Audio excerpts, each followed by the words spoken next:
You're listening to The Money Hour with your host, Tina Mitchell, and co-host Keelan Harvey on Alternative Talk AM 1150. Now, back to the show with local mortgage experts Tina Mitchell and Keelan Harvey. Welcome back to The Money Hour with your host, Tina Mitchell. And your co-host, Keelan Harvey. Your local mortgage experts right here at 1150 AM KKNW.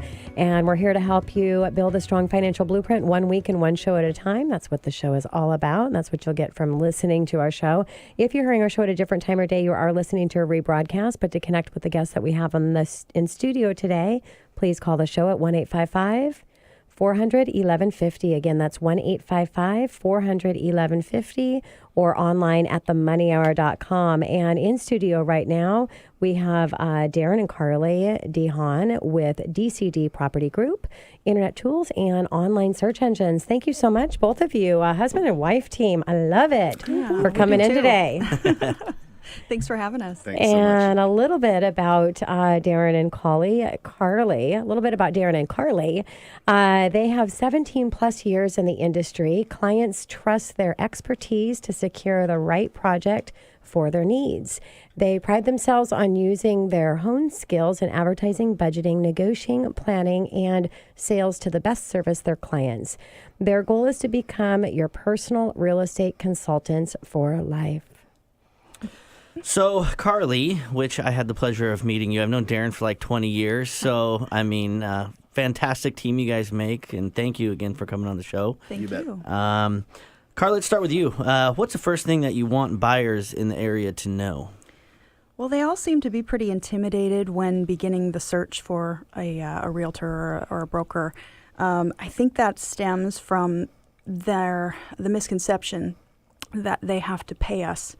And as a buyer, you don't pay us. That's kind of the first thing I want you to know. We get paid when you close on a home, but it's not your job to pay us.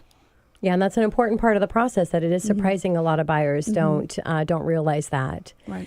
And Carly, so there has been some shift in the market, even in our great market here in the Northwest, and we're seeing some buyers have some hesitation in moving forward. One reason I wanted to bring into Money Chat about, really looking at the cost, not necessarily price.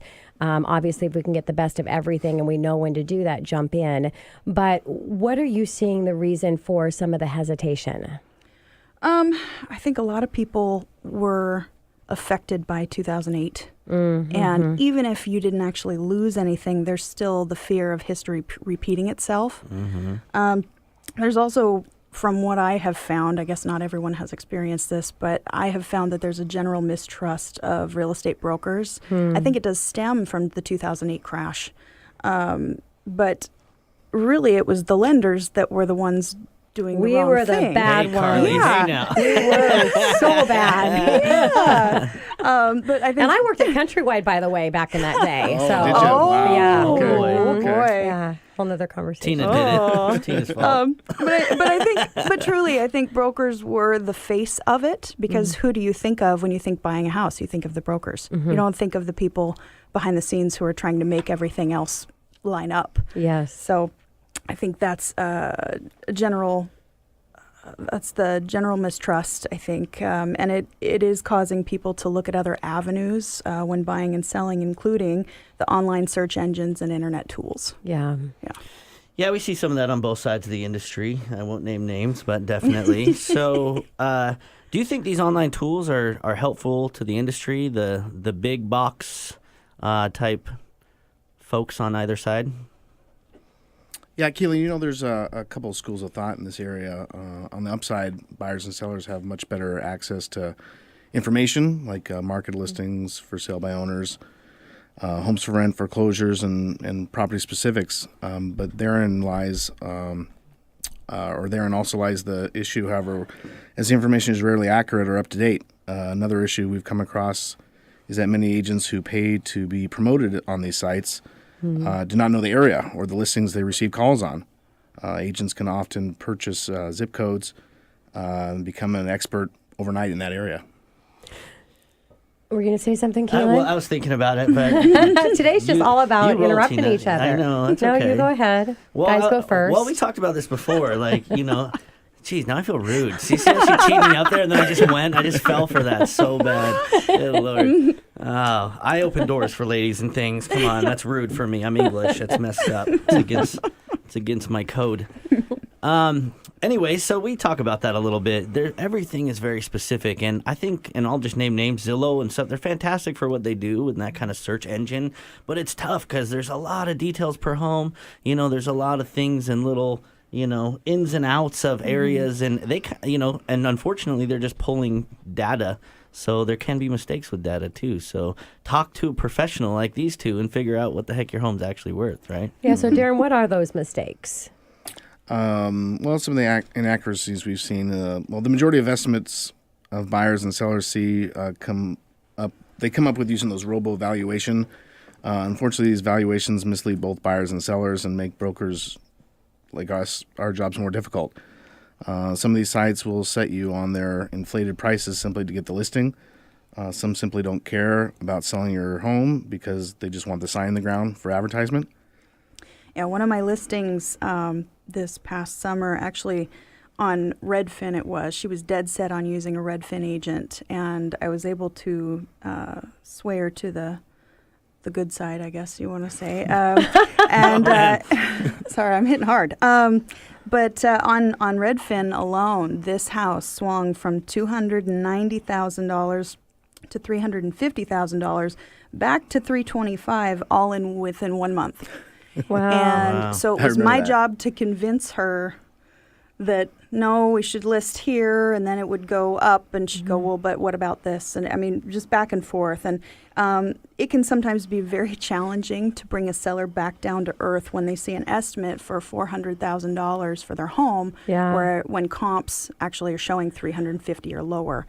Very difficult. Well, and that's what's really surprising because technology is awesome. I mean, I designed a software. I own a software company and designed a software for mortgage professionals. So I'm a technology geek and love all of that stuff. And it's a really, really great tool. But taking away the personal and the person that's going to walk you through and make sure that things are the way they're supposed to be. Right. And the thing that really surprises me on what you just said, Carly, is when you've got the data, you can see what homes have actually sold for from the hands of a person, but still they're going off of online data. Yeah. So, I mean, it's just crazy. Yeah. And speaking of, Carly, what other inaccuracies are you seeing and kind of the downsides of just going to the generals of an online tool like that?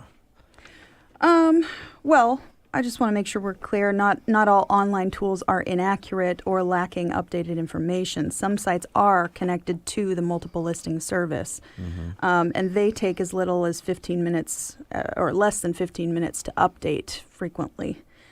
Some sites, however, including Zillow and I believe a couple others I don't want to mention, but they take up to 48 hours to update. So a lot of my clients, when I will change their listing or they will say, hey, I want to take a look at this, and I will go to the MLS, check it out, and something will be different because they got information from 2 days ago, and I have it right now. One way to make sure that you're getting the most accurate information as fast as possible is by going to our website, www.DCD, like dog, cat, dog, propertygroup.com. It's updated at a maximum of every 15 minutes because it is directly linked to the MLS. As far as valuation goes, Darin actually has a really good analogy there. Yeah, Keelan, we talked about that the other day. I don't know if you remember, but I was referencing like Kelley Blue Book. Oh, yeah. Yeah, there you go. I sort of equate to how that works because it gives you your car's value. But Kelley Blue Book, like Zillow or Redfin, Realtor.com, any of those, it's a third-party opinion of what it could sell for. And actually, I believe Kelley Blue Book might be better at determining a car's value than Zillow at giving your home's value. When you use sites like Zillow or Redfin, it spits out a number, presumably based on comparable sales. But neither of those sites give you the opportunity to modify the condition of the home, other factors when determining market value. At least with Kelley Blue Book, you have options of condition like excellent, good, fair, so forth. It even gives you the percentage of vehicles in those conditions and explanation of each. Used cars are considered to be excellent or showroom condition make up only 3%.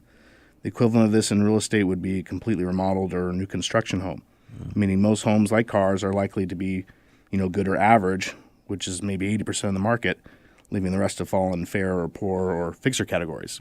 Yeah. Because of this, I found that these home search sites that provide values are seldom an actual sale price a homeowner might expect, which is why having a professional who is actually hands-on and works in the industry is best practice to use in getting more realistic sales and list price. Brokers have the ability, when providing you with their price opinion, to modify comparable sold properties to match the amenities of the subject property, which is something you cannot do on Zillow.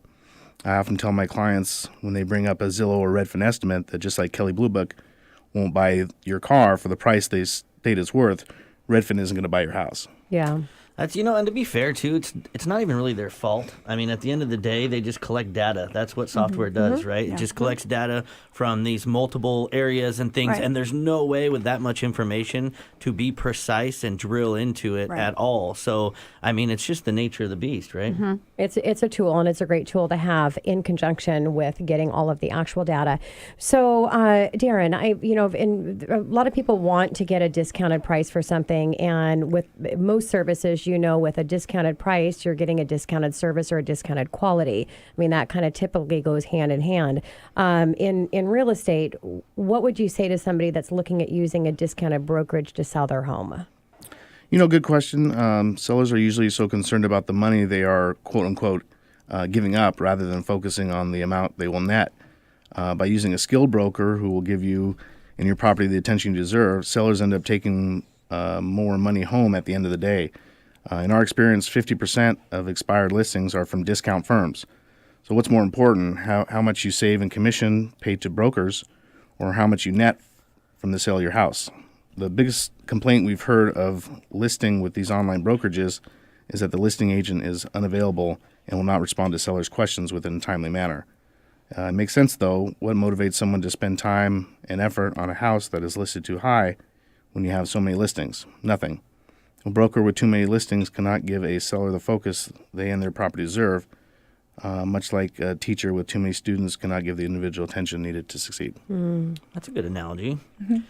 So, Carly, why wouldn't a seller post their house for sale online and just decide that they're going to do it all themselves? Well, for sale by owners have greatly decreased in numbers over the last 5 years even. FSBOs make up roughly 8% of the listings. Many properties that begin as FSBOs don't stay that way for long because homeowners realize what an undertaking it is to sell your home. That's why there's a whole industry that revolves around it, around representing buyers and sellers. Also, FSBOs are notoriously priced too high because they use sites like Zillow and Redfin. And when you do that, it just sits on the market. They get fed up because of the lack of response and go with a professional to price their home accordingly with the market and end up selling quicker and for a higher price.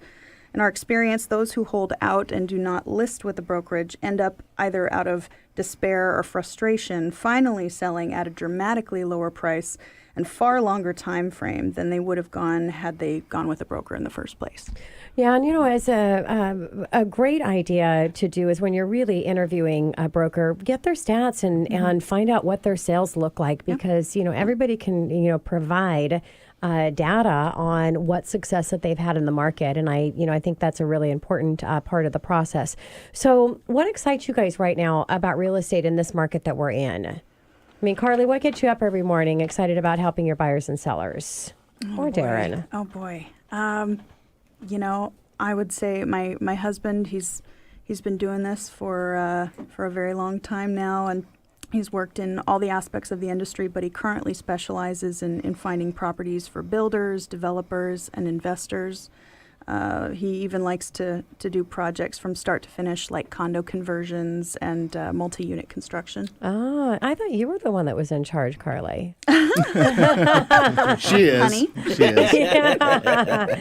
So and clients choose to work with my wife for her hands-on service, ethics, and passion she brings to the experience.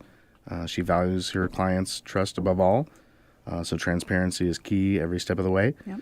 She believes in educating clients throughout the buying and selling process so they make the most informed decisions. She also has a heart for the military community, and she grew up across from JBLM on American Lake. She truly wants to help. Yeah. I love that. Now, Keelan and I aren't married, but we are, Dave and Angela, we're just co-hosts over here. But we need to kind of take a lesson from this couple and be a little bit nicer to each other in the studio. We have fun, though. We spend a lot of time together, so we got to mix it up a little bit. Yeah, we do. Hi, Angela. Hi, Dave. Well, thanks you guys so much for coming in. It was a pleasure to have both of you here, and we look forward to having you back. Thank you so much. Thank you. And coming up next on The Money Hour, the secret sauce of working with the right agent. Carrie Ray Davis with Keller Williams right here at 11:50 a.m. KKNW after this short break.